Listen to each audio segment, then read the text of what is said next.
चंद्रकांता की पुरानी मगर है सुहानी, इस मोहब्बत भरी दास्तां की आज भी दुनिया दीवानी। जहां देखो साजिशें हैं, दिल में भी रंजिशें हैं, जादूगरी की नफरत की हर जगह बारिशें हैं। समय की धारा पे लिखी है खूबसूरत कहानी, ये कहानी है चंद्रकांता की,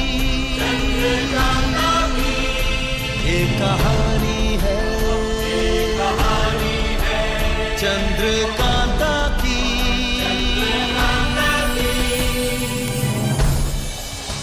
आज के बाद ये हमारे मार्ग में आने का साहस कभी नहीं करेगी। हमें तुम्हारी आंखों में वफादारी की झलक दिखाई दे रही है शेर खान, किंतु वो कौन हो सकता है जो तुम्हारा बहरूपिया बनकर हमारी समस्त योजनाओं को ध्वस्त कर गया? अवश्य इस शिवगढ़ में हमारी आस्तीन में कोई सांप छिपा है। जाओ और पता लगाओ कि हमारे विरुद्ध कौन षड्यंत्र कर रहा है।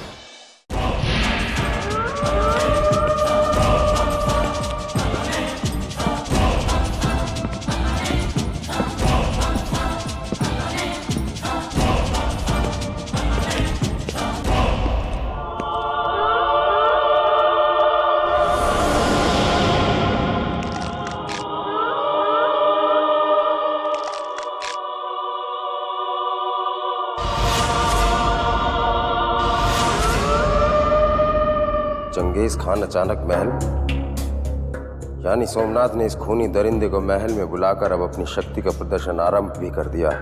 भवानी सिंह मेरे आका का जानी दुश्मन, अगर आका ने इजाजत दिया होता तो आज ही से जहन्नुम भेजकर इसके खून से नहा लिया होता।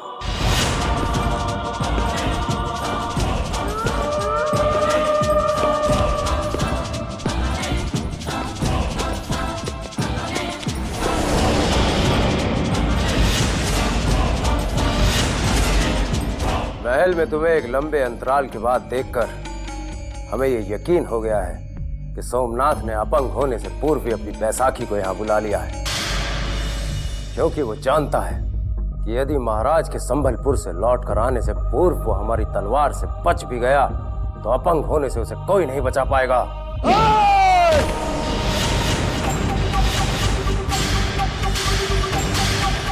यदि आज के बाद हमारी निगाहों के सामने ये पंजा उठाया तो हम इस हाथ को ही उखाड़ कर फेंक देंगे।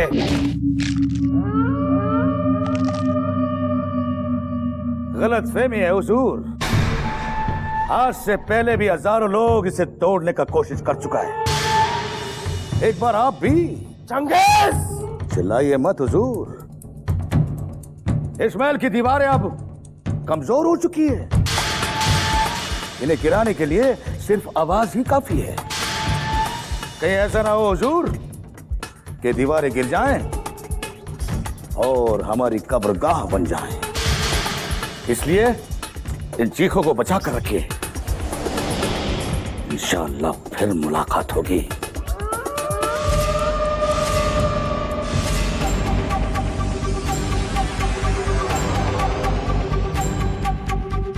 इससे पहले कि पानी सर से ऊपर निकल जाए हमें सोमनाथ और उससे भी पहले उसके इस खूनी दरिंदे चंगेज खान को ठिकाने लगाना होगा, अन्यथा ऐसा ना हो शिवगढ़ का ये महल भी हमारे हाथ से निकल जाए। हुजूर, चुनारगढ़ के भगोड़े योद्धा पकड़े गए, सिर्फ इतनी ही सूचना देना शेर खान, नहीं तो अपनी तलवार से शर्म से अपना ही सर काट लेना, या फिर हमारी तलवार तुम्हारा सर काट देगी। हुजूर, ना वो भागे और ना ही पकड़े गए, लेकिन अभी अभी हमारे मुखबिरों से पता चला है कि वो शिवगढ़ के तिलस्मी जंगलियों में कहीं भटक रहे हैं। असत्य चाहे लाखों कोशिशें कर ले, अंत में जीत सत्य की होती है। तेज सिंह, तुम्हारा रूप लेकर उस अय्यार केसरिया ने हमें भटकाने की बहुत कोशिश की, लेकिन हमारे भाग्य प्रबल निकले, इसीलिए हम बच गए। पर एक बात सामने आ गई है कि पानी में अय्यारों की परछाई उनके असली रूप में ही दिखाई देती है। अब हम और कोई खतरा मोल नहीं लेना चाहते और युवराज आनंद को आप दोनों के साथ सुरक्षित विजयगढ़ भेज देना चाहते हैं। परंतु हम भैया को साथ लिए बिना विजयगढ़ नहीं जाएंगे। आपको जाना ही होगा युवराज, क्योंकि कदम कदम पर मौत हमारा पीछा कर रही है। अब हमें मौत से डर नहीं लगता और हम भैया के बिना अब सांस भी नहीं ले सकते, इसलिए हम विजयगढ़ अकेले नहीं जाएंगे। जीवन में पहली बार हम आपका आग्रह ठुकरा रहे हैं युवराज आनंद, किंतु हमें कोई दुख नहीं हो रहा, क्योंकि आपके प्राणों की रक्षा करने के लिए हमारे पास और कोई मार्ग है ही नहीं। महायोद्धा अभिमन्यु का कहना बिल्कुल सत्य है। आपको साथ रखकर शत्रु के साथ लड़ना संभव नहीं है, इसलिए आपका लौट चलना ही उचित है। हम आपको विजयगढ़ छोड़कर वापस आ जाएंगे और उसके पश्चात युवराज इंद्रजीत सिंह को ले आएंगे।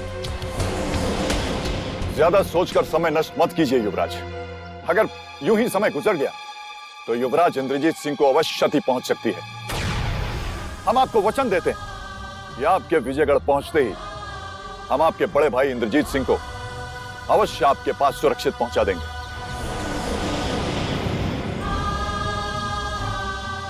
ठीक है, जैसा आप उचित समझे। अब आप दोनों युवराज आनंद को लेकर विजयगढ़ की ओर निकले और हम पता लगाते हैं कि युवराज इंद्रजीत सिंह को इन लोगों ने कहां छिपा रखा है। पर याद रहे, हम इसी स्थान पर मिलेंगे। चलिए युवराज, इस तरफ।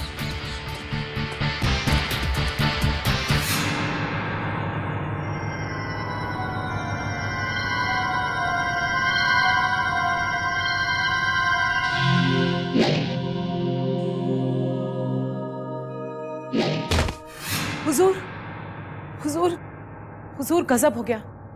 महारानी कलावती महल में किसी भी समय पधार सकती हैं। यदि तुमने ये अशुभ सूचना हमें एक क्षण पूर्व दी होती मृदुला, तो हमारे तीर का निशाना बदल गया होता। अब शीघ्र बताओ, कहीं महारानी कलावती के साथ राजकुमारी किशोरी भी तो महल में प्रवेश नहीं करने वाली हैं? जी हुजूर, राजकुमारी किशोरी भी साथ आने वाली है। और अब ये मत कहना कि महारानी के धर्म पिता का ढोंग करने वाले वो पंडित जगन्नाथ भी अपने मनूस कदम लेकर महल में प्रवेश करने वाले हैं। तुम्हारी खामोशी हमें बता रही है कि पंडित जगन्नाथ भी महल में आने वाले हैं। आपका अनुमान गलत नहीं है हुजूर। पंडित जगन्नाथ ही उन्हें मनाकर महल में वापस ला रहे हैं। तात्पर्य ये हुआ कि हमारे षड्यंत्रों की शतरंज ही पलट गई। अब तत्काल ही हमें महारानी और राजकुमारी की सुरक्षा व्यवस्था अपने हाथों में लेनी होगी। कहीं इससे पहले महारानी का विश्वास प्राप्त करने के लिए वो धूर्त सोमनाथ ये कार्यभार अपने हाथों में ना ले ले।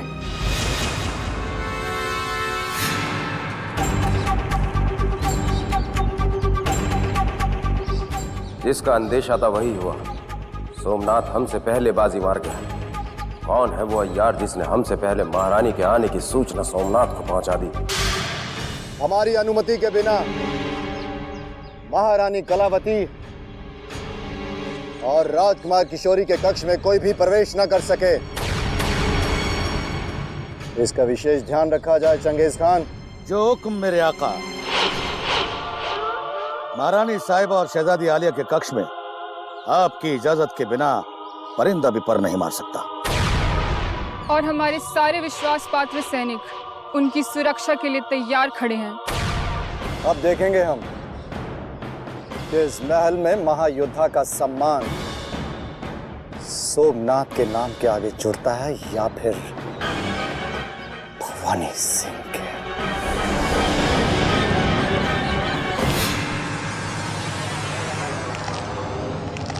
सोमनाथ, एक मयान में दो तलवार कभी नहीं रह सकती। ये हम तुम्हें पहले भी कह चुके हैं और आज फिर दोहराते हैं। महारानी के कक्ष में वायु भी हमारी अनुमति के बिना प्रवेश नहीं कर सकती, फिर किसी और की क्या बिसात है? रुक जाओ चंगेज खान, रुक जाओ। ये मत भूलो कि हम अपने प्रतिद्वंदी से मुकाबला सदा ही अपने बल पर करते आए हैं। तुम्हारी भुजाओं में इतना बल नहीं सोमनाथ कि हमारी तलवार का सामना कर सके। यदि महारानी के आने का ये क्षण टल जाता तो हम तुम्हें तुम्हारे ही रक्त से नहला देते। पूरे विश्व में ऐसी कोई तलवार नहीं बनी जो महायोद्धा सोमनाथ के नाखून पर खरोच भी डाल सके। किंतु बहुत निकट समय में हम तुम्हारे सर के साथ साथ तुम्हारे अभिमान को भी चकनाचूर कर देंगे सोमनाथ। कह देना अपने भाई महाबली बद्रीनाथ से कि तुम्हारी चिता में आग लगाने की तैयारी आरंभ कर दे, किंतु कफन की चिंता ना करे, क्योंकि वो भवानी सिंह स्वयं शमशान में तुम्हें पहनाएंगे।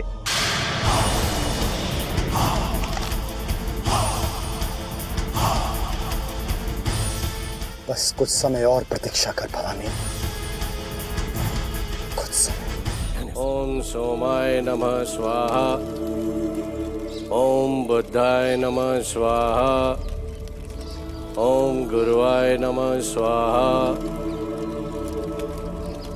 ओम सूर्याय नमः स्वाहा, ओम अग्नाय नमः स्वाहा,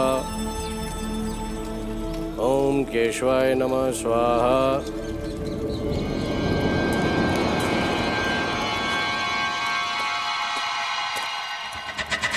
ओम सोमाय नमः स्वाहा, ओम मंगलाय नमः स्वाहा, ओम बुद्धाय नमः स्वाहा। गुरुदेव, गुरुदेव,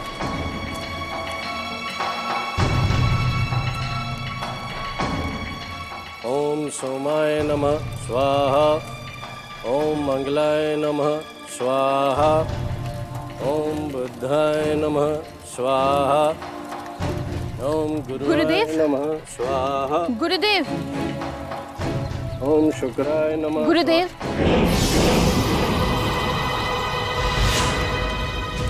जमुना, ये क्या किया तुमने?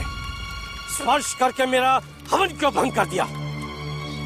अपने शत्रुओं के विनाश के लिए किया जा रहा हवन अधूरा रह गया। क्षमा कर दीजिए गुरुदेव, परंतु मुझे एक ऐसी सूचना प्राप्त हुई है जो अति चिंताजनक है। अति चिंताजनक? शीघ्र बताओ, क्या है वो सूचना? भवानी सिंह जी ने चुनारगढ़ के जिन महायोद्धाओं को बंदी बना लिया था, वो कारागार से भागने में सफल हो गए।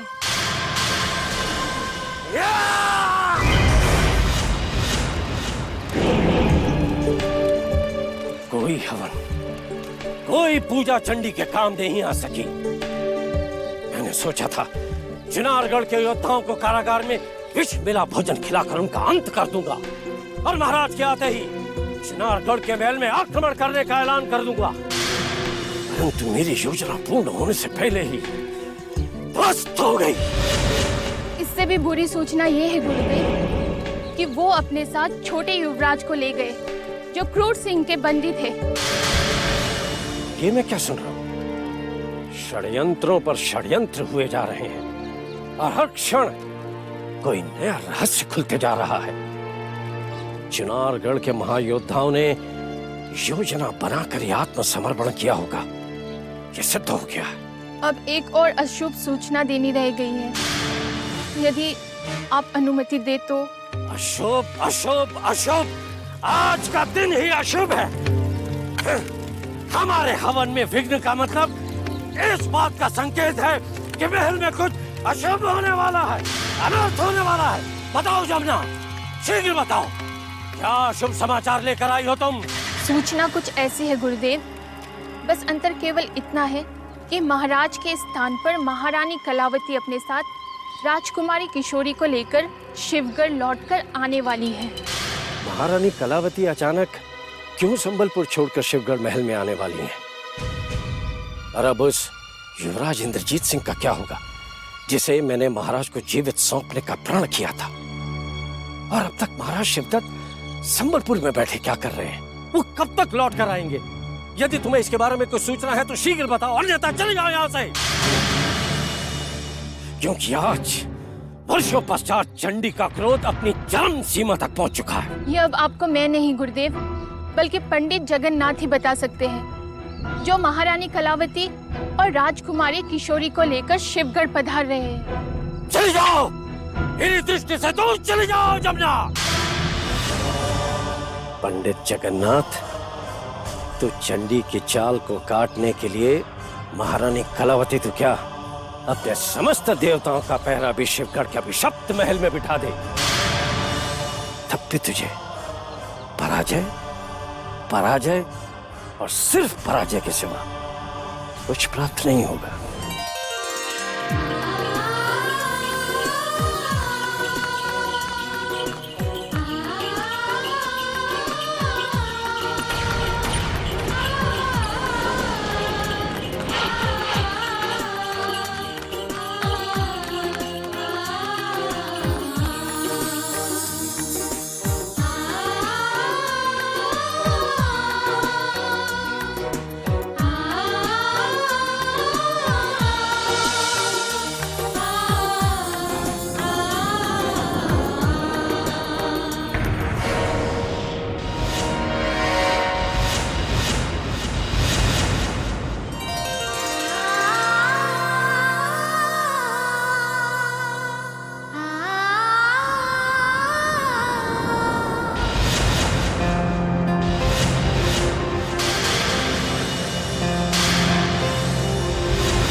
महारानी,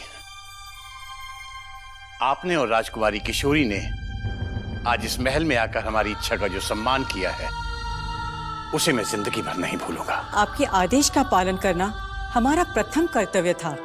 आदेश नहीं महारानी, आग्रह। आप नहीं जानती, आपकी अनुपस्थिति में शिवगढ़ तो जैसे अभिशप्त सा हो गया था। ग्रहों की दशा और दिशा दोनों बदल गई। आज यहाँ केवल छल कपट और केवल षड्यंत्रों का राज है महारानी। ये आभास तो हमें महल में कदम रखते ही हो गया था। जब हमारे स्वागत में आए सब योद्धा और महायोद्धाओं के मन में छिपा कपट हमें उनके नेत्रों में दिखाई पड़ गया था। महारानी, महल के हर झरोके, हर दीवार पर छल और कपट के ऐसे चिन्ह दिखाई देते हैं जो महाराज शिवदत्त को पता नहीं क्यों दिखाई नहीं देते। या फिर हो सकता है किसी विवशता में आकर महाराज ने स्वयं ही उन चिन्हों को अनदेखा कर दिया हो। कारण चाहे जो भी रहा हो, परंतु इस महल की दीवार पर आपको षड्यंत्र की एक महीन लकीर नहीं दिखाई देगी, क्योंकि शिवगढ़ के इस महल का अभिशाप तोड़ने के लिए अब हमारा आगमन हो चुका है। महारानी, आपके संकल्प और आपके मन की असीम शक्ति पर मुझे हमेशा की तरह आज भी पूर्ण विश्वास है। और अब मुझे उम्मीद हो गई है कि चुनारगढ़ के युवराज को भी अवश्य न्याय मिलेगा, जिसे महाराज शिवदत्त के तथाकथित योद्धा जबरदस्ती उठाकर यहां ले आए हैं। अवश्य न्याय मिलेगा पंडित जी, चाहे हम रानी चंद्रकांता से आज भी घृणा करते हैं, किंतु उनके पुत्र पर कभी कोई आंच नहीं आने देंगे। हम उस युवराज से मिलना चाहते हैं पंडित जी।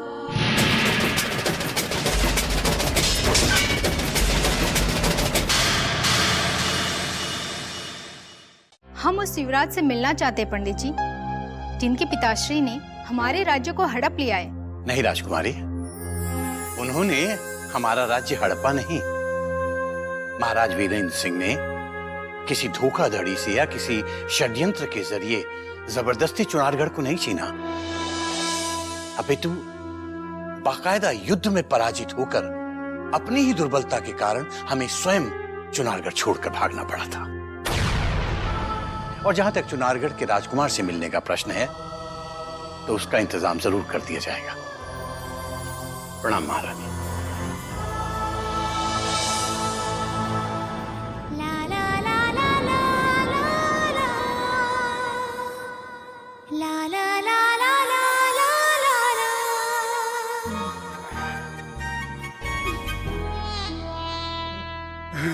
पंडित जी,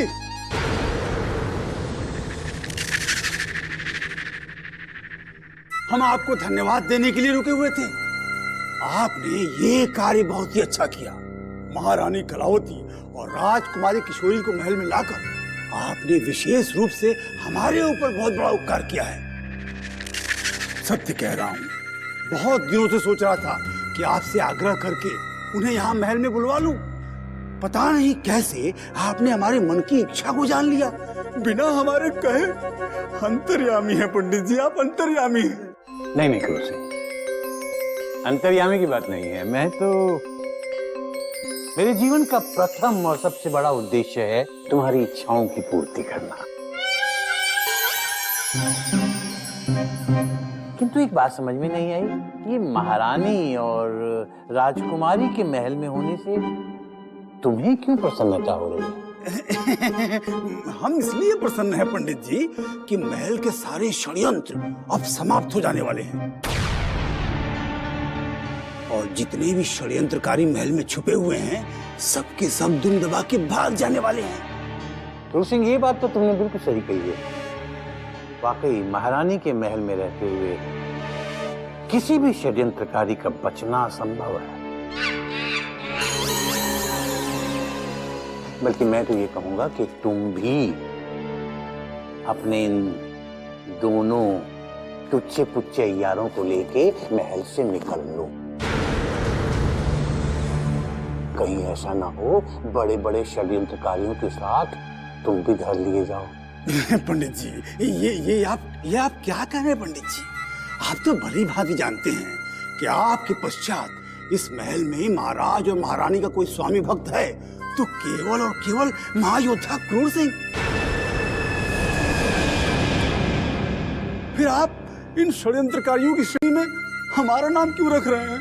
वो बस इसलिए कि हमारी नजर में तुम्हारी ना तो कोई श्रेणी है और ना स्तर।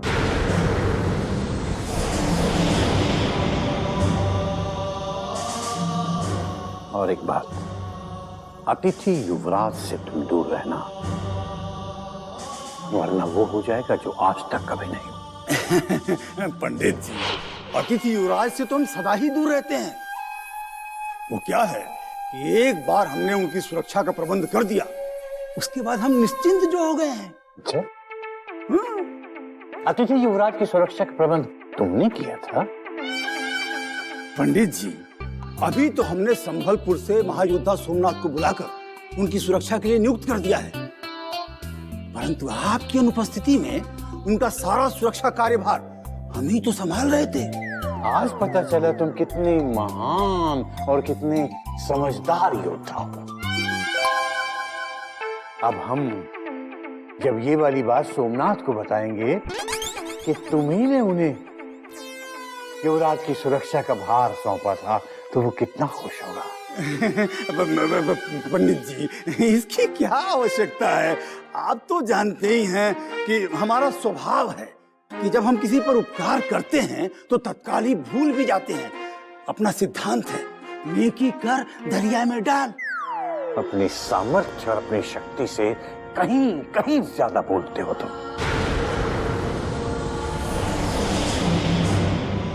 अगर तुम्हारी ये बात आज सोमनाथ सुन ली होती तो अब तक तुम्हारा ये सूअर के बालों जैसा सर तुम्हारे धड़ से अलग हो चुका होता।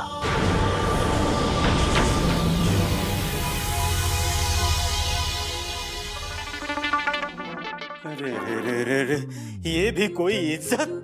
अरे हुजूर, अगर आपकी इज्जत का लिहाज नहीं होता ना तो यहीं खड़े खड़े उन्हें जन्नत में भेज देता। अभी ज्यादा दूर नहीं गए होंगे। अगर आपका हुक्म हो जाए तो उनकी गर्दन काट के लाऊं हुजूर? गर्दन काट के लाऊं हुजूर? खामोश! पंडित जगन्नाथ से हमारी शत्रुता है, तुम्हारी नहीं। इसीलिए उचित अवसर आने पर पंडित जगन्नाथ का शीश उसके धड़ से हम अलग करेंगे, हम। महारानी कलावती और राजकुमारी किशोरी की हर गतिविधि पर हमें कड़ी दृष्टि रखनी होगी और इसके साथ साथ हमें पंडित जगन्नाथ से भी चौकन्ना रहना होगा, क्योंकि किसी नए संकल्प के साथ उनका महल में आगमन हुआ है। सोमनाथ,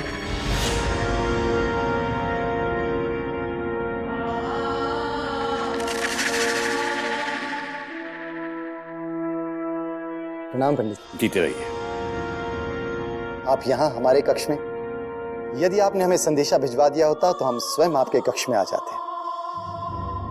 एक ही बात है सोमनाथ, मैं इधर से गुजर रहा था, मैंने सोचा खुद ही तुमसे मिलता चलूं। दरअसल मुझे अतिथि युवराज की बहुत चिंता है। कैसे हैं वो? उनकी सुरक्षा व्यवस्था में कहीं कोई कमी तो नहीं है? युवराज इंद्रजीत सिंह की सुरक्षा की कमान अब हमारे हाथों में है पंडित जी, आप चिंता मत कीजिए। युवराज हमारी सेवा और सुरक्षा व्यवस्था से संतुष्ट हैं। हमें तुमसे यही उम्मीद थी। युवराज की सुरक्षा का भार तुम्हें सौंपकर हम घर में छुपे उन षड्यंत्रकारियों की तरफ से चिंता मुक्त हो गए हैं जो हमारे ही राज्य में हमारे ही शत्रु बन के छुपे हुए हैं। सोमनाथ के जीवित रहते हुए युवराज पर कोई बुरी दृष्टि उठाकर भी नहीं देख सकता पंडित जी।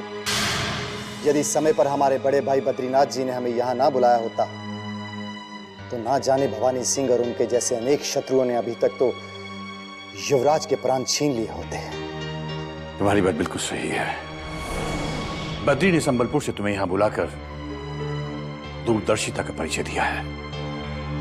अब हमें तुरंत चुनारगढ़ ये संदेश पहुंचा देना चाहिए कि युवराज इंद्रजीत सिंह सुरक्षित हैं और यथाशीघ्र उन्हें उनके राज्य में पहुंचा दिया जाएगा। महायोद्धा सोमनाथ जी के आदेश से मैंने कार्य पूर्ण कर दिया हुजूर। अभी तक तो अतिथि युवराज के माता पिता तक यह संदेशा पहुंच भी गया होगा। तुम्हारी जितनी भी तारीफ की जाए कम है। अब हमें यकीन हो गया है कि एक दिन तुम भी अपने भाई बद्रीनाथ की तरह एक महान योद्धा बनोगे। हम सोचते हैं कि युवराज इंद्रजीत सिंह को उनके राज्य पहुंचाने की जिम्मेदारी भी तुम्हें ही दे दी जाए।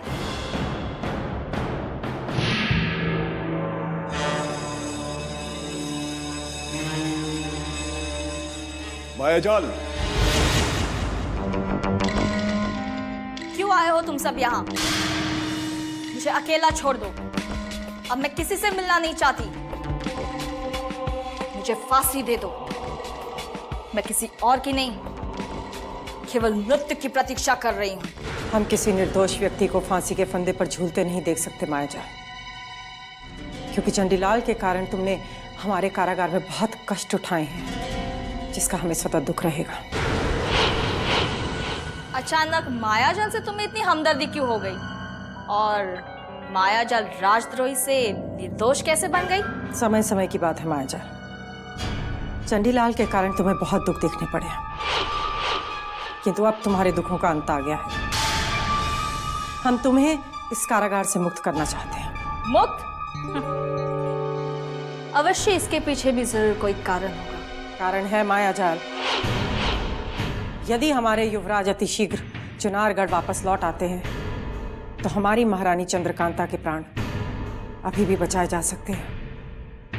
और ये कार्य तुम बहुत सरलता के साथ कर सकती हो। मैं समझी नहीं। यदि तुम चाहो तो चंडीलाल के चंगुल से हमारे युवराज अभी भी मुक्त हो सकते हैं, क्योंकि एक तुम ही हो जो चंडीलाल तक पहुंच सकती हो और उन्हें समझा सकती हो कि महाराज वीरेंद्र सिंह के साथ हुए उनके मतभेदों का दंड वो उनके युवराज को ना दे और हमारे युवराज को तुरंत मुक्त करके हमारे महायोद्धाओं को सौंप दे। अब और अधिक सोचकर समय नष्ट मत करो मायाजाल। यदि तुमने हमारा ये कार्य कर दिया तो तुम्हारा खोया हुआ सम्मान वापस प्राप्त हो सकता है और हमारी महारानी जी की खुशियां भी वापस आ सकती हैं। एक स्त्री होने के नाते मैं महारानी जी की पीड़ा समझ रही हूँ, परंतु शिवगढ़ जाकर गुरुदेव से मिलना इतना सरल नहीं जितना कि तुम समझ रही हो। परंतु यह भी सत्य है मायाजाल कि अब तुम्हारे सिवा चंडीलाल तक पहुंचना किसी और के लिए इतना सरल कार्य नहीं है। इसलिए हम तुरंत तुम्हें इस कारागार से मुक्त करते हैं, क्योंकि तुम चंडीलाल तक पहुंचकर हमारी खोई खुशियां हमें वापस लौटा सकती हो। हमारे हाथों चुनारगढ़ के युवराज इंद्रजीत सिंह को छीनकर मुक्त करा देने की योजना बनाने के लिए पंडित जगन्नाथ महारानी कलावती और राजकुमारी किशोरी को शिवगढ़ के महल में लेकर आए।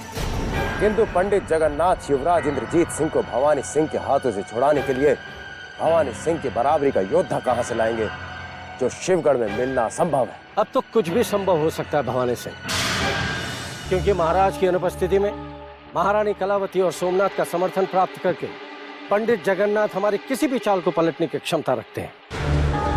परंतु समझ में नहीं आता कि महाराज शिवदत्त के न आने का क्या कारण हो सकता है। वो तो महाराज के लौटने के पश्चात ही पता चलेगा चंडीलाल। किंतु तुम इतनी उत्सुकता से महाराज की प्रतीक्षा क्यों कर रहे हो? यदि महाराज शीघ्र लौट भी आए तो भी तुम्हारे हाथ कुछ नहीं लगेगा, क्योंकि महारानी के रहते युवराज को ढाल बनाकर अपना लक्ष्य पूर्ण करना अब संभव नहीं है चंडीलाल।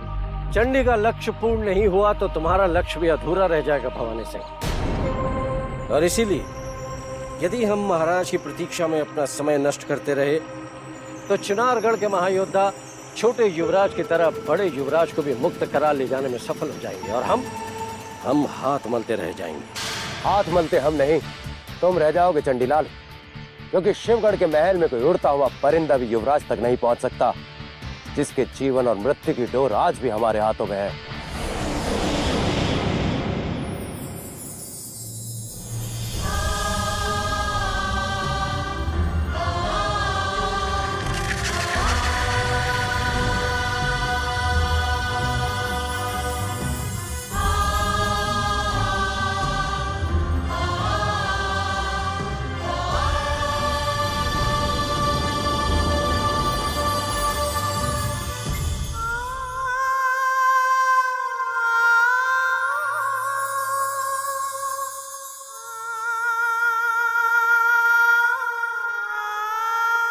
प्रणाम युवराज।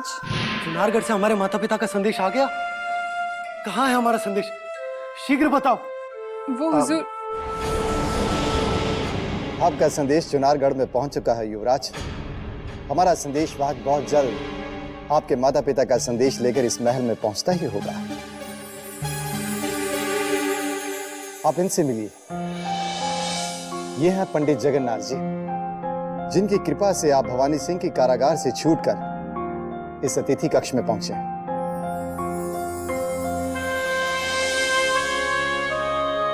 आप हैं पंडित जगन्नाथ। हमारे पिताश्री सदैव आपकी नीतियों और आपके आदर्शों की प्रशंसा किया करते थे,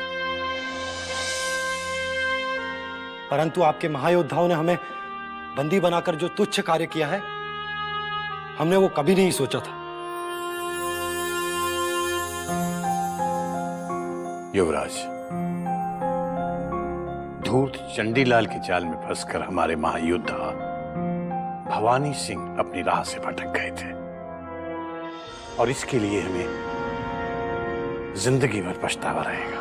परंतु उस धूर्त चंडीलाल को शरण भी तो आप ही ने दी थी, फिर उससे ज्यादा दोषी तो आप हुए। युवराज, पंडित जी के सामने महाराज शिवदत्त भी इस तरह बात नहीं करते जिस तरह आप कर रहे हैं। ये आप मत भूलिए कि शिवगढ़ के वरिष्ठ और आदरणीय व्यक्ति के सामने आप खड़े हैं। सोमनाथ, युवराज को अपने मन की भड़ास निकाल लेने दो। आखिर चंडीलाल को शरण देने की भूल तो हम ही से हुई थी। आज युवराज ने वो सच्चाई हमारे मुंह पर कहकर एक बार फिर हमें याद दिलाया है कि चंडीलाल की सहायता करना हमारी जिंदगी की सबसे बड़ी भूल थी। किंतु तुम्हारी निर्भीकता ने हमें बहुत प्रभावित किया है युवराज। तुम्हारी सच्चाई और साहस देखकर हमें अनायास महाराज वीरेंद्र सिंह और महारानी चंद्रकांता की याद हो आई। तुम्हारे विचार और तुम्हारा संकल्प भी अपने माता पिता की तरह ही महान है। हमारे माता पिता आपके शत्रु हैं, परंतु फिर भी आप उनकी प्रशंसा किए जा रहे हैं।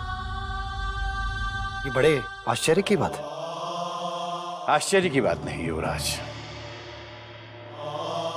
सच्चाई और साहस ज्यादा देर तक छिपाए नहीं रह सकते। महाराज वीरेंद्र सिंह हमारे शत्रु थे, शत्रु हैं और शत्रु रहेंगे। किंतु हम देख रहे हैं कि तुम उनके योग्य उत्तराधिकारी हो।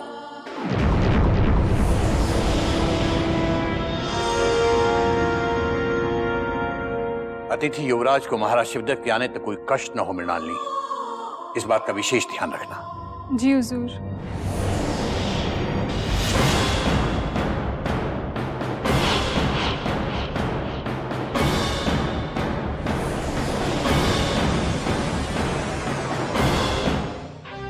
अतिथि युवराज ने आपसे ऊंचे स्वर में बात करके हमारी क्रोध की अग्नि को भड़का दिया है पंडित जी। यदि भविष्य में युवराज ने ऐसी भूल फिर से की तो हम ये भूल जाएंगे कि वो हमारा राज अतिथि है। नहीं सोमनाथ, उस निर्दोष बालक को दोष मत दो। हमें नहीं लगता कि उसने हमारे साथ कोई भी अनुचित व्यवहार किया है। तुम्हें भी अपने मन में उसके लिए कोई दुष्भावना नहीं लानी चाहिए। प्रणाम काकाश्री, प्रणाम काकाश्री। प्रणाम दादाश्री, प्रणाम दादाश्री।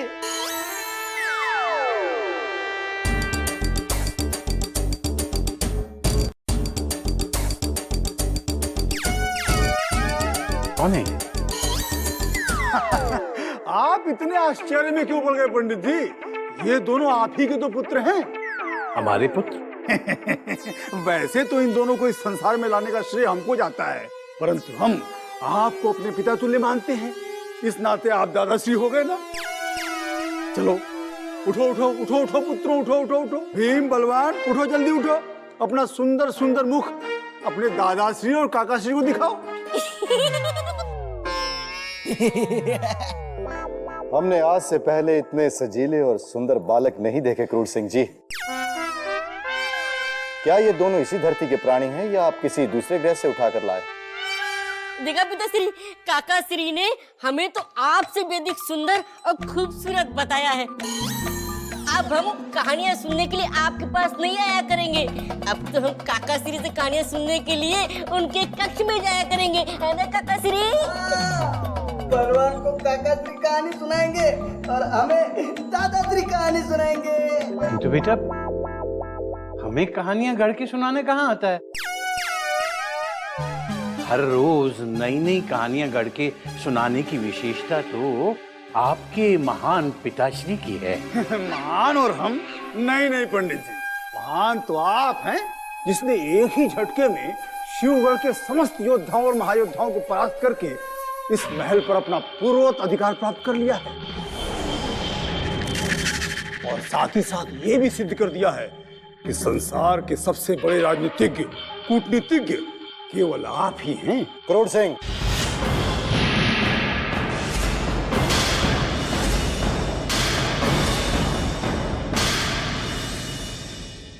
जब हमें कहानियां गढ़ के सुनाने कहाँ आता है? हर रोज नई नई कहानियां गढ़ के सुनाने की विशेषता तो आपके महान पिताश्री की है। महान और हम? नहीं नहीं पंडित जी, महान तो आप हैं जिसने एक ही झटके में शिवगढ़ के समस्त योद्धाओं और महायोद्धाओं को परास्त करके इस महल पर अपना पूर्वोक्त अधिकार प्राप्त कर लिया है, और साथ ही साथ ये भी सिद्ध कर दिया है कि संसार के सबसे बड़े राजनीतिज्ञ, कूटनीतिज्ञ केवल आप ही हैं। क्रूर सिंह, तुम जानते हो कि तुम किसके समक्ष खड़े हो? जानते हैं सोमनाथ जी, बहुत अच्छी तरह से जानते हैं कि हम एक ऐसे महान व्यक्ति के समक्ष खड़े हैं जो महारानी कलावती जी के बलबूते पर इस पूरे महल में पुनः अपना साम्राज्य स्थापित करने वाले हैं। समय समय की बात है सोमनाथ जी, कल तक पंडित जी को कोई पूछता तक नहीं था, परंतु आज देखिए हर कोई इनके चरणों में झुक झुक कर प्रणाम कर रहा है। सोमनाथ, आज तक तो हमने यही सुना था कि लंबे व्यक्ति की अक्ल उसके घुटनों में होती है, किंतु आज हमारे चरित्र की जो व्याख्या की है उसे सुनकर लगता है कि आपसे ज्यादा बुद्धिमान आदमी तो पूरे शिवगढ़ में कोई नहीं। आओ सोमनाथ। पिताश्री, काकाश्री और दादाश्री क्या कह के गए? हमारी कुछ समझ में नहीं आया पिताश्री। मेरे प्याले बच्चों, तुम्हारे दादाश्री ने तुम्हारे पिताश्री की प्रशंसा की। पंडित जी, आखिर हमारी बुद्धि का लोहा मान गए ना आप? प्रतीक्षा कीजिए, एक दिन ऐसा आएगा जब आप महायोद्धा क्रूर सिंह का लोहा हर क्षेत्र में मानेंगे।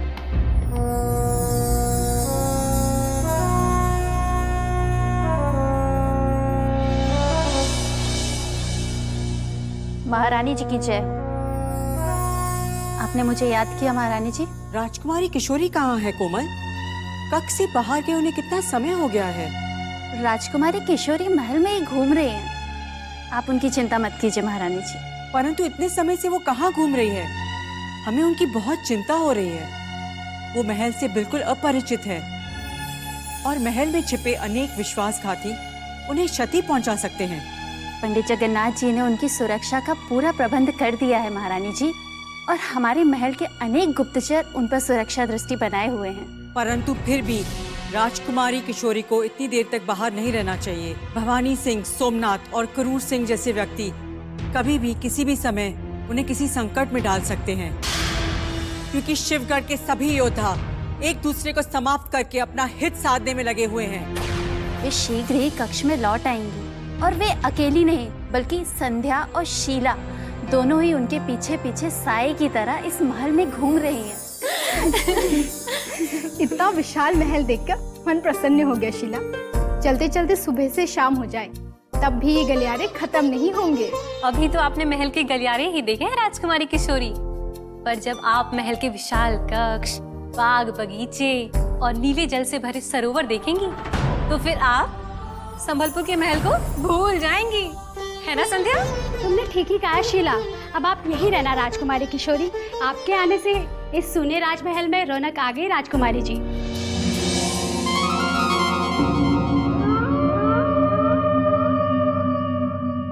उस कक्ष के बाहर इतने सारे सैनिकों का पहरा क्यों लगा है संध्या? वो उस युवराज का कक्ष है राजकुमारी किशोरी, जिसे आप देखना चाहती हैं और जिससे मिलने के लिए आप अधीर हुए जा रही हैं। जब चलते चलते अतिथि युवराज के कक्ष तक आ ही गए तो उनसे मिलकर ही जाएंगे। चलो।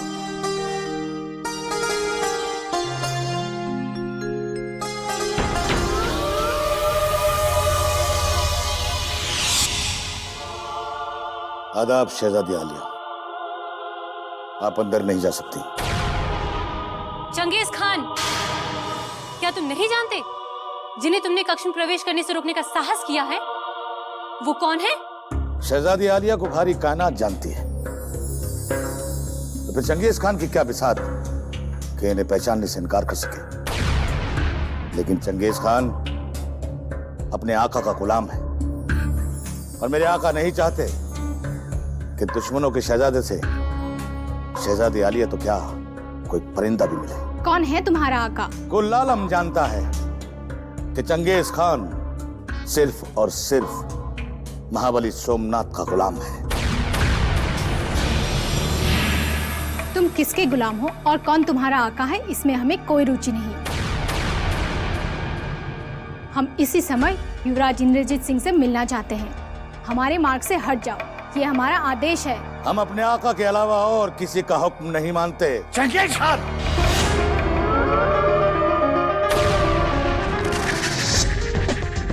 आदाब पंडित जी। तुम्हारी हिम्मत कैसी हुई राजकुमारी के साथ ही गुस्ताखी करने की? राजकुमारी के आदेश की अवहेलना का मतलब जानते हो? मृत्युदंड। जरूर जानते हैं, लेकिन हमारे आका का हुक्म। हम तुम्हारे किसी आका वाकों को नहीं जानते। आज हमारे सामने तुम्हारी ये पहली भूल है, इसलिए तुम्हें क्षमा किया जाता है। लेकिन यदि आज के बाद ये भूल दोहराई गई तो महल में न तुम रहोगे न तुम्हारे आका। हटो सामने। आइए राजकुमारी, मैं स्वयं आपको राजकुमार से मिलाने से चलता हूं।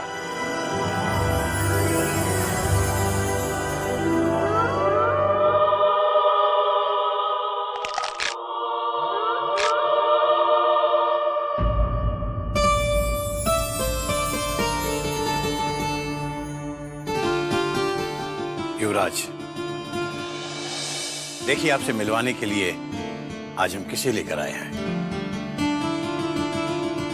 आप हैं हमारे शिवगढ़ की राजकुमारी किशोरी।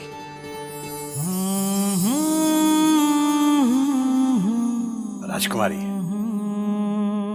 आप हैं विजयगढ़ के राजकुमार इंद्रजीत। हमने कभी सोचा भी ना था कि हमारे शत्रु के युवराज इतने सुंदर और इतने मनमोहक होंगे। प्रतीत होता है जैसे पूनम का चांद अचानक आकाश से उतरकर इस अतिथि कक्ष में निकल आया। इतना सुंदर मुखड़ा तो किसी देवलोक की अप्सरा का भी नहीं हो सकता।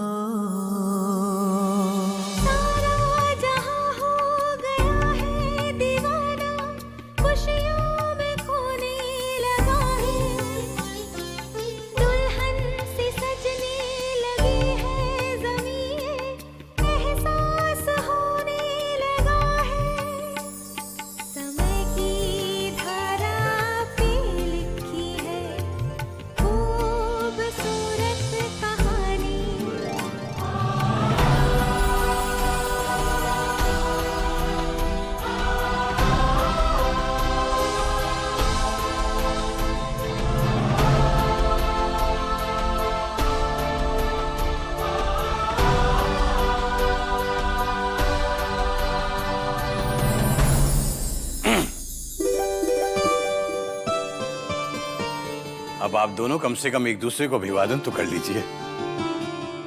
प्रणाम। हमारे इस अतिथि गृह में आपको कोई कष्ट तो नहीं हुआ युवराज? एक स्वतंत्र पंछी को सोने के पिंजरे में कैद करके उससे ये पूछना कि उसे कोई कष्ट तो नहीं, ये कहाँ का न्याय है राजकुमारी? ये हम नहीं जानते कि आपको किस अपराध का दंड भुगतने इस पिंजरे में आना पड़ा, किंतु हम आपसे एक बंदी समझ के नहीं बल्कि अतिथि समझकर मिलने आए हैं। परंतु हम तो आपके बंदी ही है ना, अतिथि नहीं। और हमको बंदी बनाने वाले और कोई नहीं, स्वयं आपके पिताश्री। हमारे पिताश्री? परंतु हमारे पिताश्री तो एक लंबे समय से संबलपुर के महल में है युवराज। अवश्य ही हमें कष्टों में डालकर वो विश्राम कर रहे हैं, क्योंकि उन्हें लगता है कि हमें ढाल बनाकर वो अपना खोया हुआ राज्य वापस प्राप्त कर लेंगे।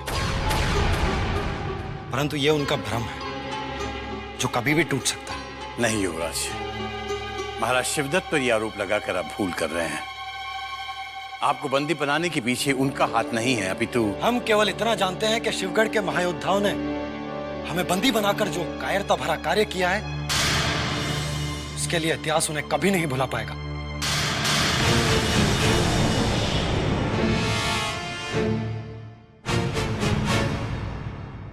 युवराज, आप निश्चिंत रहिए। इतिहास के पन्नों पर वो काले अक्षर हम कभी नहीं आने देंगे।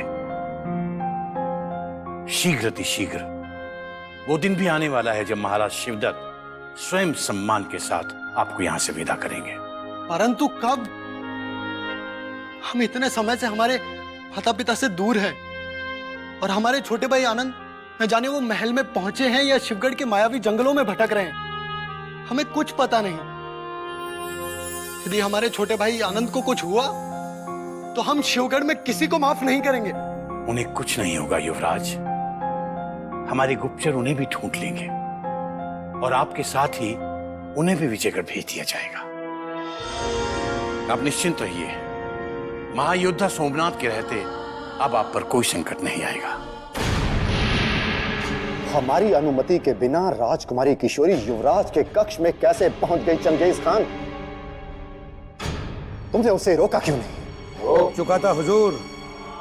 वो तो यूं कहिए कि पंडित जगन्नाथ ने बीच में आकर मुझे आपके हुक्म की तामील न करने पर मजबूर कर दिया। पंडित जगन्नाथ? पंडित जगन्नाथ ने हमारे मार्ग में कांटे बछाना आरंभ कर दिया है। अब उसे मार्ग से हटाने का निर्णय लेना ही पड़ेगा।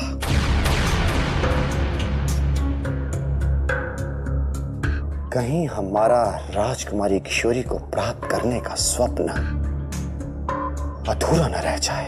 तो क्या आप शहजादी आलिया को अपनी महारानी बनाने का ख्वाब देख रहे हैं मेरे आका? हाँ चंगेज खान, हम राजकुमारी किशोरी से विवाह करना चाहते हैं और इसी स्वप्न को पूरा करने के लिए हम संबलपुर से शिवगढ़ के महल में आए हैं। समझ गया मेरे आका। आप राजकुमार की हिफाजत करने के बहाने से महाराज शिवदत्त के वारिस बनना चाहते हैं। ठीक पहचाना।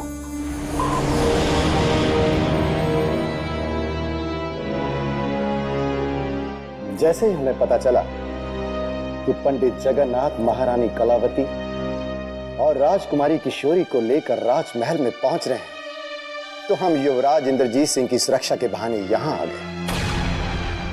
परंतु हम ये नहीं जानते थे कि राजकुमारी किशोरी आते ही युवराज से मिलने चली जाएगी और जिसे हम कभी जीवित नहीं देखना चाहते। तो फिर उस शहजादे का सर काट कर अभी आपके कदमों में लाकर डाल देता हूं, क्योंकि जिसे मेरे आका जिंदा देखना नहीं चाहते उसे इस कायनात में सांस लेने का कोई हक नहीं।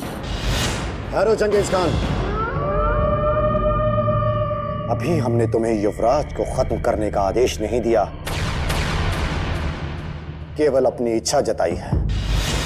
तो फिर अपनी इस हसरत को जल्द से जल्द पूरा कर लीजिए मेरे आका, क्योंकि बहुत दिनों से चंगेज खान ने किसी का खून नहीं किया और जब तक चंगेज खान आपके दुश्मनों का खून नहीं कर लेगा तब तक उसके नहाने का इंतजाम नहीं होगा।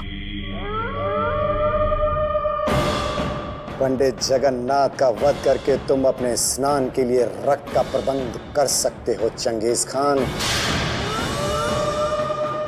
हम तुम्हें हुक्म देते हैं कि पंडित जगन्नाथ का वध कर दिया जाए। आपका ये एहसान ये चंगेज खान ताउम्र याद रखेगा। अब देखिएगा, पंडित जगन्नाथ का खून करके ये चंगेज खान उस पुराने खून से मल मल कर नहाएगा। परंतु एक बात याद रहे, हमें एक तीर से दो शिकार करने हैं। पंडित जगन्नाथ के शव से निकले रक्त के छींटे भवानी सिंह के माथे पर पड़ने चाहिए, जो महाराज शिवदत्त की स्वामी भक्ति के नाम का काला टीका लगाए माथे पे घूमते हैं। और फिर हम देखेंगे कि राजकुमारी किशोरी और महायोद्धा सोमनाथ के बीच में आने का साहस कौन करता है।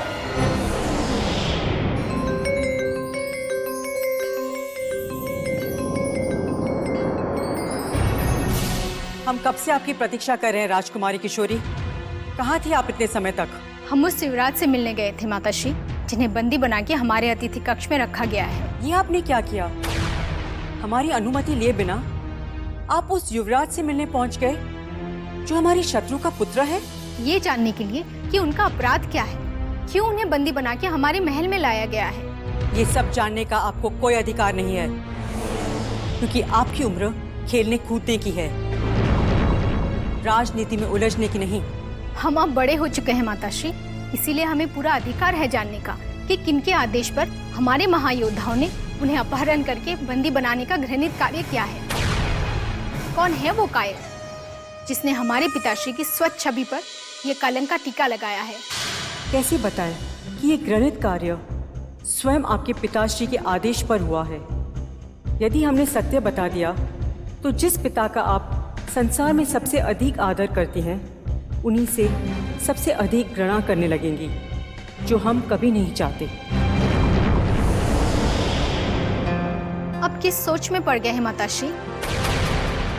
हमारे प्रश्न का उत्तर क्यों नहीं दे रही हैं आप? बताइए, कौन है वो दुष्ट?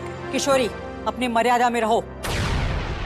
यदि आपके पिताश्री को पता चल गया कि आप उस युवराज से मिलने उनके कक्ष में गई थी, तो आपके साथ साथ वो हमें भी दंड दे सकते हैं, क्योंकि हमारी उपस्थिति में आपसे ये बड़ी भूल हो गई है।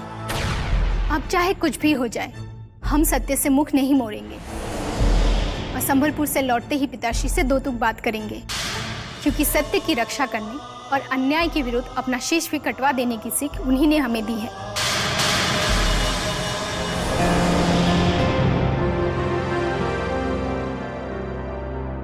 हमने कभी सोचा भी न था कि शिवगढ़ के इस महल में कदम रखते ही हमें अपने ही राजकुमारी से सत्य छुपाना पड़ेगा।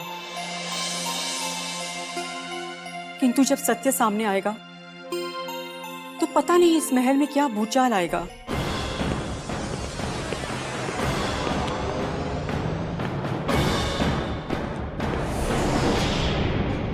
प्रणाम हुजूर। लगता है आजकल तुम्हारे मन में हमारा भय कुछ कम हो गया है, और शायद इसीलिए आजकल तुम अपने कार्य से भटकने लगी हो मृणालिनी।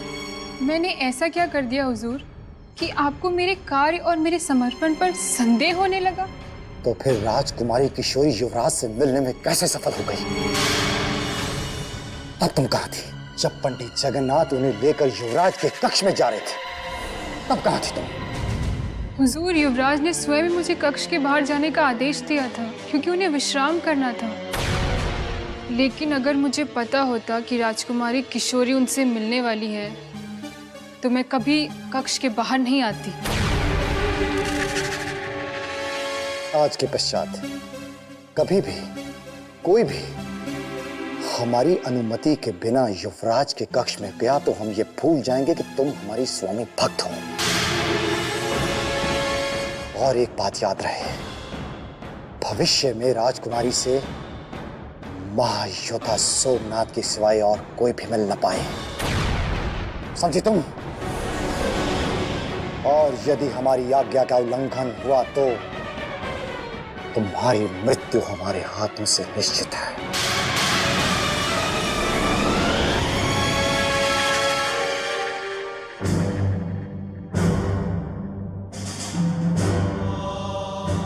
मैं सोमनाथ के बारे में क्या सोचता था और ये क्या निकला? मैं इसकी तुलना बद्रीनाथ से कर रहा था और ये भवानी सिंह और चंडीलाल के पदचिन्हों पर चल रहा है। पंडित जगन्नाथ की महल में उपस्थिति के कारण हमें ऐसा महसूस होने लगा है जैसे महल में हम कोई अजनबी हैं। पहले बद्री, फिर सोमनाथ और अब पंडित जगन्नाथ और महारानी कलावती। हमारे रास्तों को अवरुद्ध करने के लिए इतने सारे लोग, और किसी की भी समझ में ये नहीं आता कि हमने ये सब महाराज शिवदत्त की योजना को सफल बनाने के लिए किया है। तुम्हारा सोचना एकदम ठीक था चंडीलाल। सोमनाथ का पंडित जगन्नाथ को युवराज इंद्रजीत सिंह से मिलवाना यह सिद्ध करता है कि बद्री के उपरांत अब पंडित जगन्नाथ को सोमनाथ पर भरोसा होने लगा है। यदि पंडित जगन्नाथ के कारण महारानी कलावती का विश्वास प्राप्त करने में सोमनाथ सफल हो गया तो क्या होगा चंडीलाल? तो ये निश्चित है भवानी सिंह कि तुम्हें महल छोड़कर मेरे साथ कुटिया में रहना होगा। इससे पहले हम पंडित जगन्नाथ का वध कर देंगे। स्थिति तो कुछ अब ऐसे ही बनती जा रही है, परंतु महारानी कलावती के धर्मपिता का वध करके तुम महल के द्वार अपने लिए सदा सदा के लिए बंद कर लोगे।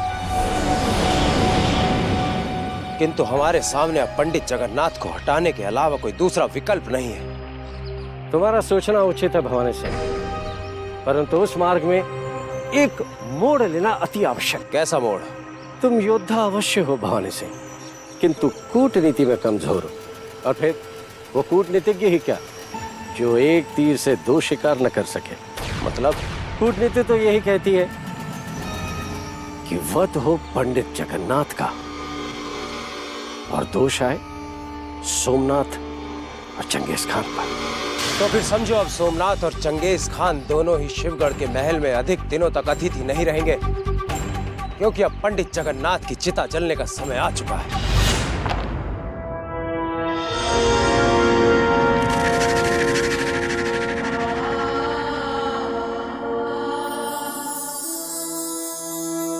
पंडित जी,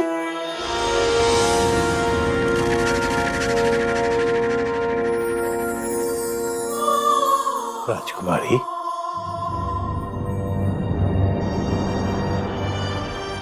आप हमारे कक्ष में।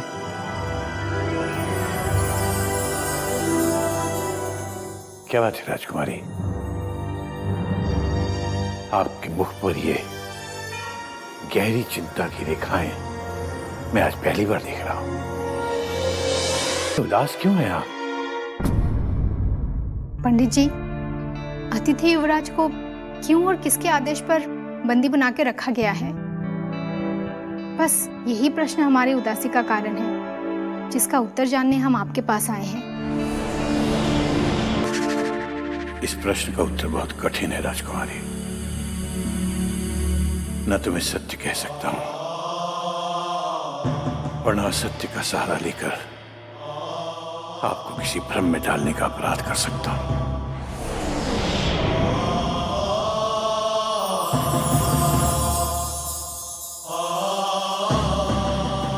ये प्रश्न पूछते ही आप भी माताश्री की तरह की सोच में पड़ गए पंडित जी।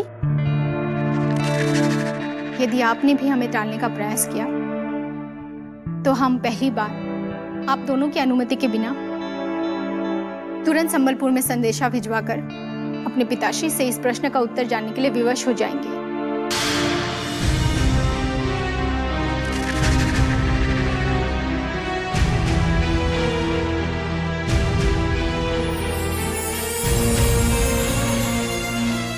राजकुमारी, इस प्रश्न का उत्तर हम जानते जरूर हैं, किंतु हमें विवश मत कीजिए। बेहतर है कि आप जाकर महारानी जी से ही एक बार फिर पूछ लीजिए। नहीं, यदि माताश्री हमें नहीं बताना चाहती तो हम उन्हें कभी विवश नहीं करेंगे। यदि आप भी सत्य छुपाना चाहते हैं तो हम आपसे भी प्रश्न नहीं करेंगे। ठहरिए राजकुमारी, इस सत्य को ना जानना ही आपके लिए श्रेष्ठ है राजकुमारी, क्योंकि सत्य जानने के बाद आप हमेशा हमेशा के लिए अपनी शांति खो देंगे। ये सच इतना कड़वा है राजकुमारी कि इसे छुपाकर रखना ही आपके हित में है। सत्य हमेशा कड़वा होता है पंडित जी। आप चाहे किशोरी की शांति छीने या राजकुमारी का ताज, हम सत्य जाने बगैर आपके कक्ष से नहीं जाएंगे। राजकुमारी, यदि आपने निर्णय कर ही लिया है तो फिर सत्य को छुपाना व्यर्थ है। सुनिए, चुनारगढ़ के युवराज इंद्रजीत सिंह को अगवा करना और फिर शिवगढ़ में बंदी बनाकर रखने का आदेश आपके पिताश्री महाराज शिवदत्त ने ही दिया था।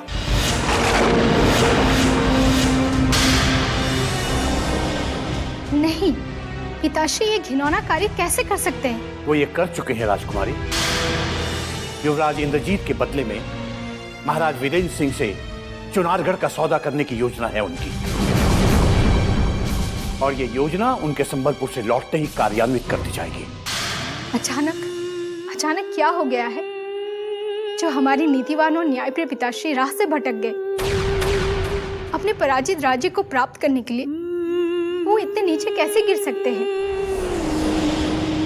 किंतु हम अपने जीते जी उन्हें ये कार्य कभी नहीं करने देंगे जो संसार में उनके यश और उनके कीर्ति के विनाश का कारण बने।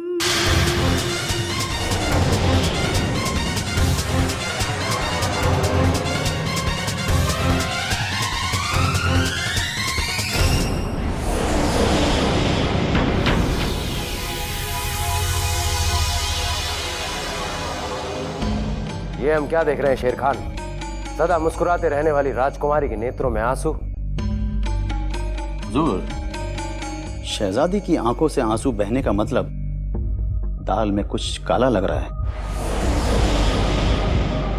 कहीं पंडित जगन्नाथ ने तो राजकुमारी किशोरी को कुछ नहीं कह दिया, क्योंकि राजकुमारी पंडित जगन्नाथ के कक्ष से ही बाहर आ रही थी। या तो पंडित जगन्नाथ ने उन्हें कुछ कहा है, या फिर जरूर महारानी से कोई उनकी अनबन हुई होगी, जिसकी शिकायत करने वो पंडित जगन्नाथ के पास गई होंगी। ये तुम कैसे कह सकते हो? क्योंकि एक बार हमारे जासूसों से पता चला था कि संबलपुर के महल में महाराज और महारानी से शहजादी की कुछ अनबन हुई थी। शायद उसी को लेकर दोबारा फिर कोई अनबन हुई होगी। केवल अनुमान मत लगाओ शेर खान, उस कारण का पता लगाओ जिसने राजकुमारी किशोरी के नेत्रों में आंसू भर दिए हैं। आप फिक्र मत कीजिए हुजूर, बस मुझे थोड़ा सा वक्त दीजिए, क्योंकि शहजादी की आंखों से बहने वाले आंसुओं का राज जानने के लिए मुझे महारानी और पंडित जगन्नाथ पर कड़ी नजर रखनी होगी। अपनी दृष्टि महल के कोने कोने में लगा दो शेर खान, क्योंकि अब इस रहस्य से पर्दा उठना अति आवश्यक हो गया है। राजकुमारी किशोरी के नेत्रों से बहने वाले आंसू हमें भविष्य के आने वाले संकट की अशुभ सूचना दे रहे हैं।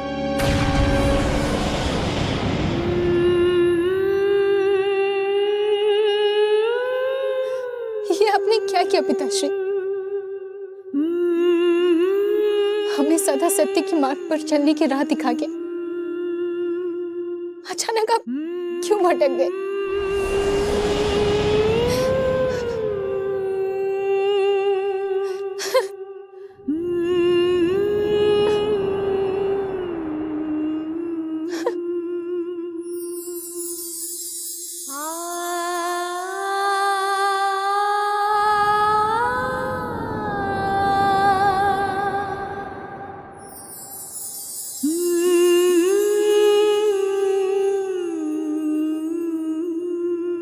प्रणाम राजकुमारी जी।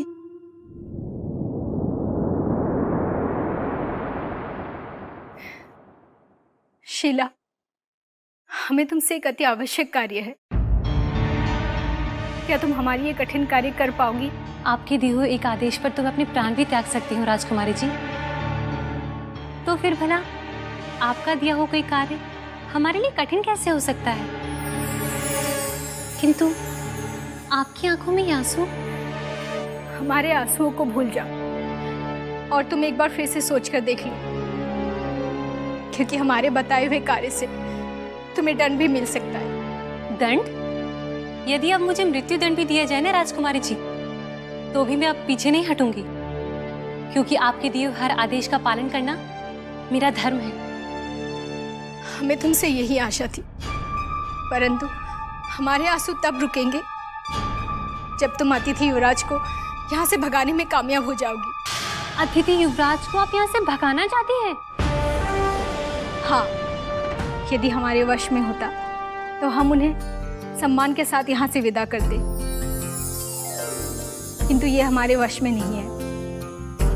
इसीलिए तुम्हें उन्हें महल की गुप्त सुरंग तक सुरक्षित पहुंचा देना होगा। अवसर मिलते ही आपकी इच्छा अवश्य पूर्ण हो जाएगी और किसी की इसको भनक भी नहीं लगेगी। ये वचन है हमारा आपसे। तो जाओ, हमारे आदेश की प्रतीक्षा करो, क्योंकि अब हमें यकीन हो चुका है कि अतिथि युवराज पर आया हुआ संकट टल जाएगा।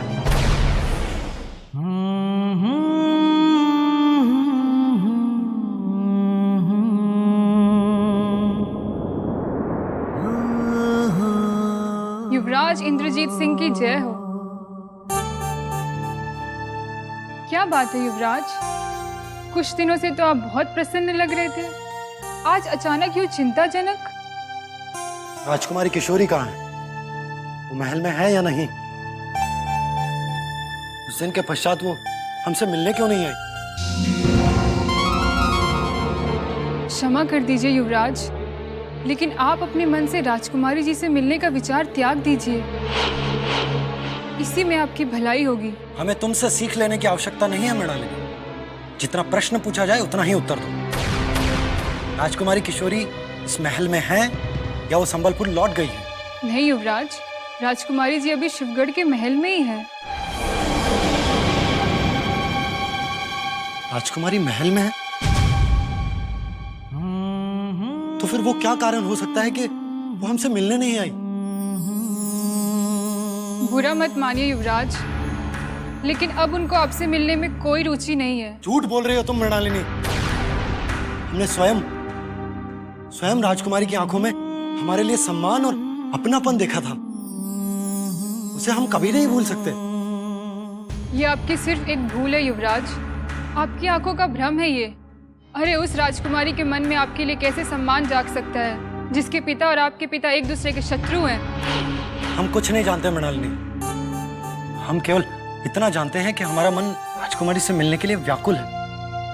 उन्हें तुरंत ये संदेश भिजवा दिया जाए कि हम उनसे मिलना चाहते हैं, उन्हें देखना चाहते हैं। राजकुमारी किशोरी को मन में बसाकर ये भोला युवराज स्वयं को मृत्यु के मुख में धकेलने जा रहा है और मेरे प्राण भी संकट में डालने का जाने अनजाने प्रयास कर रहा है। तुम सोच क्या रही हो मृणालिनी? तुरंत हमारा संदेश लेकर जाओ। यदि महायोद्धा सोमनाथ जी या भवानी सिंह जी को पता चल गया तो आपका जीवन संकट से घिर जाएगा।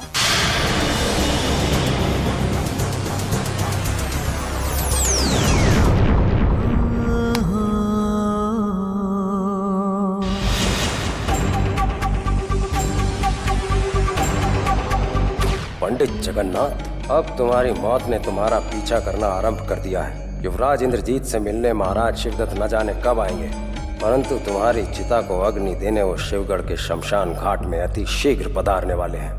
तुम चाहकर भी हमें अपने रास्ते से कभी नहीं हटा पाओगे, और जब तक हम जीवित हैं तुम्हारा कोई षड्यंत्र कामयाब नहीं हो सकता।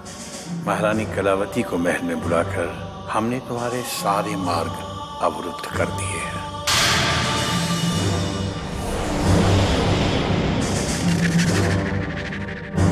प्रणाम पंडित जी। पता नहीं क्यों, किंतु चाहते हुए भी आज हमारे ये हाथ तुम्हें आशीर्वाद देने के लिए नहीं उठ पा रहे हैं। लगता है अब ये हाथ तुम्हें आशीर्वाद देने के लिए कभी नहीं उठेंगे। इसका अनुमान हमें पहले से ही था पंडित जी, इसीलिए भवानी सिंह के सर से आपके हाथ फिसलकर उस सोमनाथ के निर्बल कंधों पर जा रखे गए। किंतु देखिए पंडित जी, हमने आज भी हमेशा की तरह आपके चरण स्पर्श करके अपना कर्तव्य पूर्ण किया। कर्तव्य? काश तुम कर्तव्य शब्द का मतलब जानते। अगर जानते तो वो नीच कार्य कभी नहीं करते जिसके कारण आज शिवगढ़ बर्बादी के कगार पर आ खड़ा हुआ है।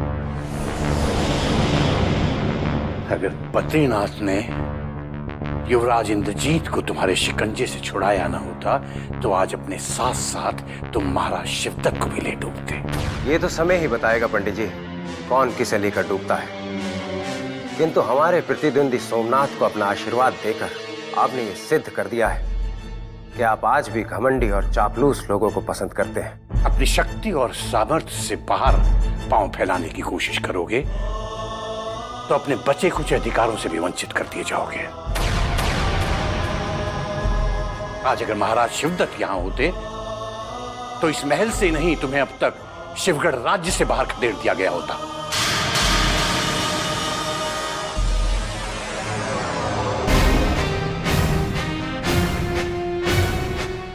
पंडित जगन्नाथ, तुम हमें क्या शिवगढ़ से बाहर खदेड़ोगे? भवानी सिंह कोई चंडीलाल नहीं जिसे तुम्हारे तुच्छ योद्धा महल से बाहर निकाल दें।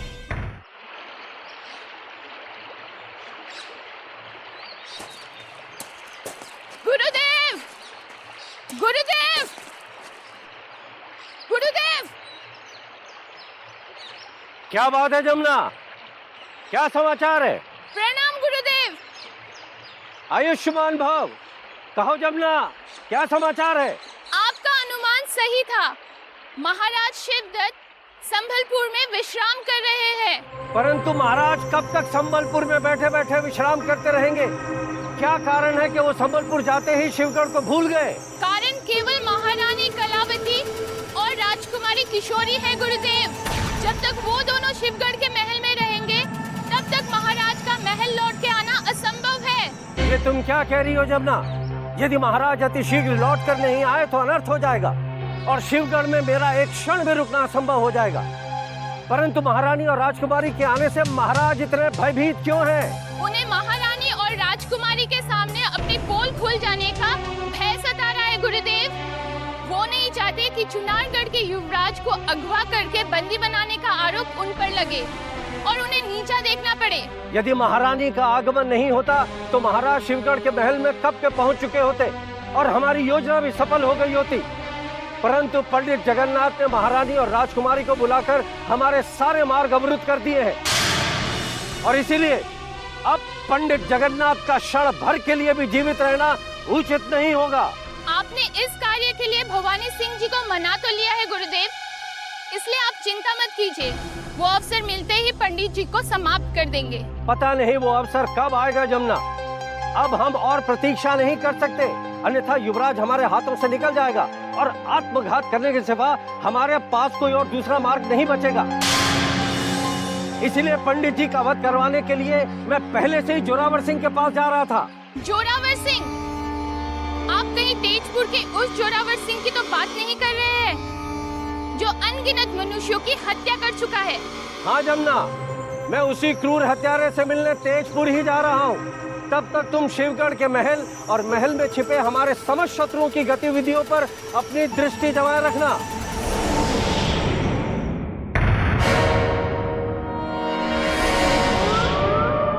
शहजादी आलिया, रात के तीसरे पहर कहां जा रही है?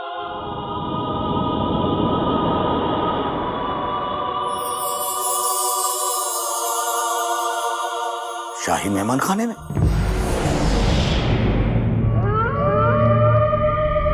शहजादी आलिया शाही मेहमान खाने में?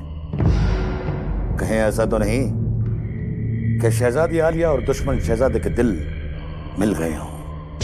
और अगर कभी ऐसा हुआ तो मेरे आका दोनों का जीना दुश्वार कर देंगे।